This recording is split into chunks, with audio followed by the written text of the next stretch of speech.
Hello and welcome to part 2 on angle bisectors. So bisect kind of sounds like dissect, is when in science you cut something in half and pull it apart. So similar, we're going to be cutting things kind of in half because the prefix bi means two. Bicycle has two wheels. All right. Okay, so let's read some definitions. The bisector of an angle is a ray that divides the angle into two congruent adjacent angles. So for example, if ray BD, the line in the middle, is bisecting the angle ABC, your big blue angle, then I know that each part, ABD, this top part, and DBC, the bottom part, are going to be congruent, which means equal. So a congruent symbol is an equal sign with a little tilde squiggly sign above it.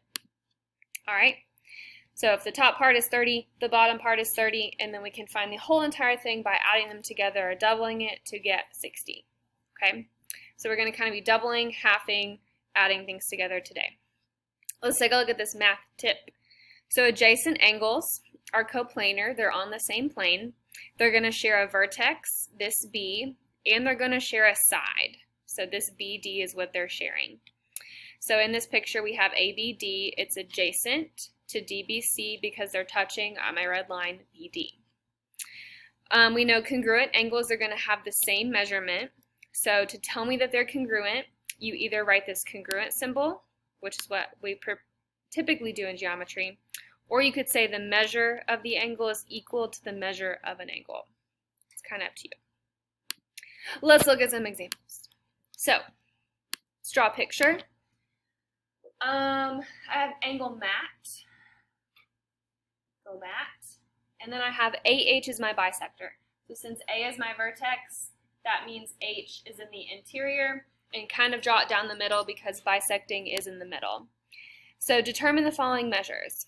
So in part A, I know mat is 70. So I know the entire thing is 70. So if I'm trying to find part of it, which is MAH, I'm going to half it, so divide by 2. 70 divided by 2 is 35 degrees. Okay, so if you know the whole thing, we can half it, divide by 2 to find the part. All right, I'm going to erase this for part B. All right, so part B, now it gives me hat. So it gives me this bottom one. So let's assume the bottom one is 80. All right, I don't know why I put 2, I just did. How would I find mat? So I'm trying to find the whole thing if I know part of it. Okay, if it's a bisector, I know I can go ahead and copy and paste this over here. They're congruent, they're the same measurement. So I know they're both 80. So 80 and 80 would add together to get you 160. Or you could multiply them in your head. 80 times 2 is 160. Okay, cool. That's how you use a bisector with straight numbers. Now, of course, it gets harder when you add some algebra. So let's look at the algebra. All right, I'm going to draw, well, there's a picture at the bottom for us. No, there's not. We're going to draw a picture. So I have angle DQL, DQL, and then I have QP is your bisector. I'm going to label my parts now. So DQP, this left part is 5x minus 7.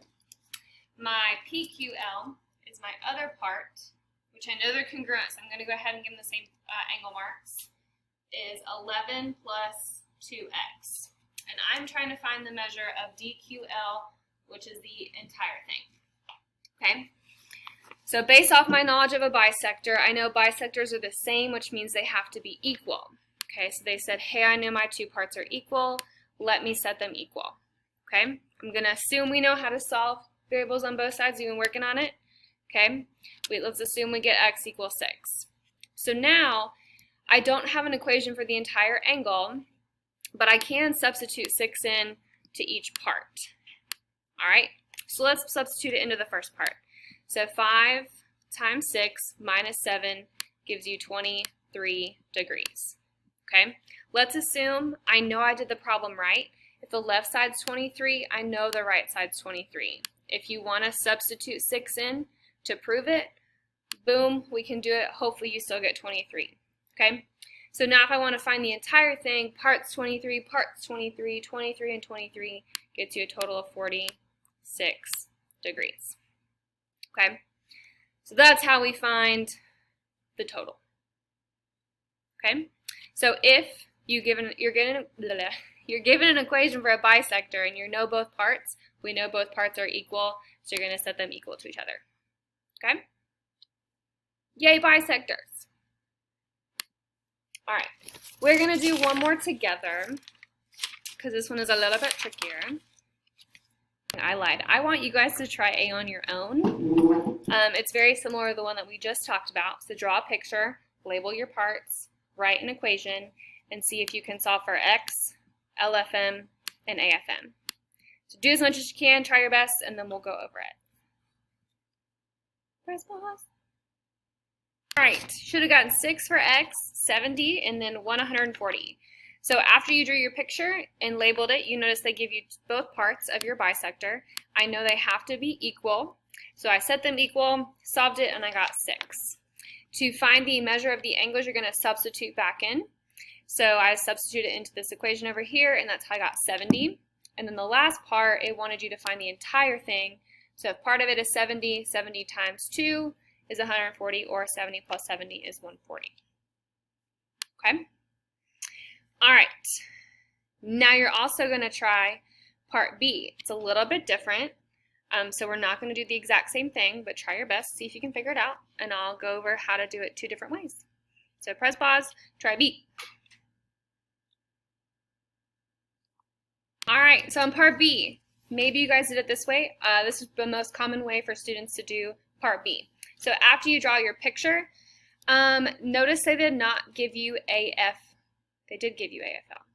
They did not give you a LFM, okay? So they gave you a part and they gave you the total.